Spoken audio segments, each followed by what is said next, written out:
हाँ, याद है मुझे, वो अपनी पहली मुलाकात।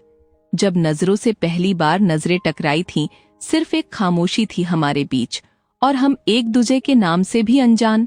कोई बात होती भी कैसे, हमारे बीच ना कोई जरिया था, ना ही हम लोगों के दिल में चाह अजनबी बन टकराए और अजनबी बन एक दूसरे की नजरों से दूर हो गए। न दिल को कोई खुशी थी, न दिल को कोई गम, जैसे नजरों ने तुम्हारा चेहरा भुला दिया हो।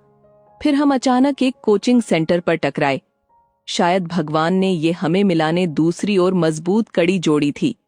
बातचीत तो हमारे बीच कभी नहीं हुई, बस हम आते कोचिंग सेंटर पर अपनी कोचिंग करते और अपने अपने रास्ते चले जाते। बस यही सिलसिला हमारे बीच बहुत दिन तक होता रहा। फिर एक दिन मैं कोचिंग नहीं आई।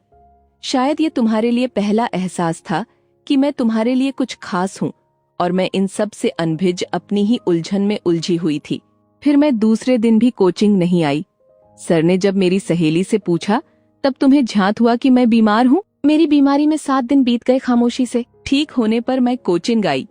कैसे भुला सकती हूँ मैं वो नजारा। आज भी याद करती हूँ तो लब पर एक मुस्कान आ ही जाती है। जैसे ही मैं क्लासरूम में कदम रखा, तुम्हारे चेहरे पर एक मुस्कान आ गई, जिसे तुमने जल्दी से छुपा ली कि कहीं कोई देख ना ले, और हम फिर अपनी पढ़ाई में लग गए। कोचिंग खत्म होने के बाद तुम्हें मौका मिल गया हमारी पहली बातचीत का। अब हम नाम से तो अनजान नहीं थे। तुम्हारे वो पहले शब्द, कैसी तबीयत है अब आपकी? मैंने जवाब दिया, अच्छी है। वो ही हमारी पहली बात थी। उसके बाद तो हमारे बीच अनबोला और वो एक लड़ाई ही थी। याद है, उस दिन बहुत तेज बारिश हो रही थी और तुम और तुम्हारे दोस्तों का बिल्कुल मन नहीं था पढ़ाई का। तुम हमेशा शांत रहते थे, पर वो तुम्हारे दोनों दोस्त मस्ती का तूफान थे, जिनसे पहली बार मेरी लड़ाई हुई। अच्छा, तुम ही बताओ, क्या मैं गलत बात पर लड़ी थी तुम्हारे दोस्तों से? इतनी तेज बारिश हो रही थी, और क्या कहा था उन लोगों ने पीछे बैठे? कितनी जोर से वर्षा हो रही है। बहुत गुस्सा आ रहा था।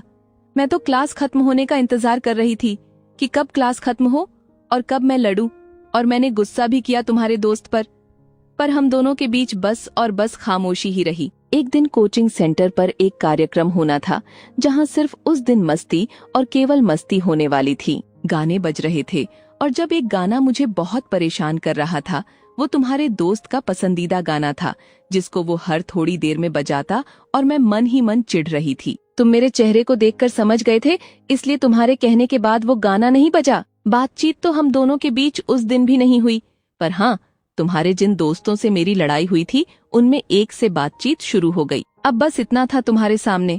तुम्हारे उसी दोस्त से मेरी थोड़ी बहुत बातचीत होना शुरू हो गई। बस इस तरह से 1 साल बीत गया, और तुम्हारा दोस्त और मैं बहुत अच्छे दोस्त बन गए।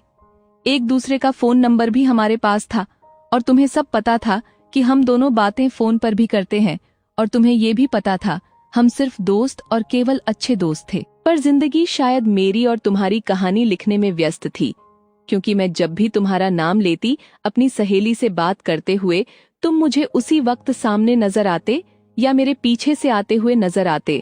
रोड पर चलते हुए मैं जब भी जिक्र करती, तुम मुझे नजर आ जाते, और मेरी सहेली बोलती, यार जब जब तू नाम लेती वो नजर आ जाता है, ये हो क्या रहा है?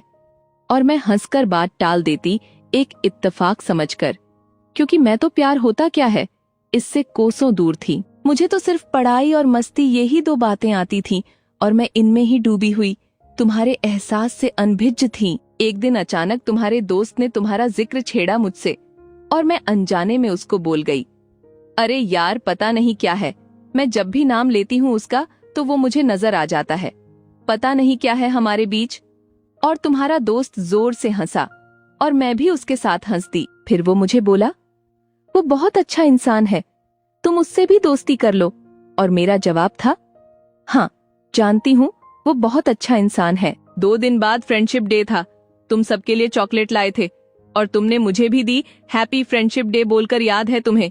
जानती हूँ ये बातें जितने मेरे करीब है उतने तुम्हारे भी।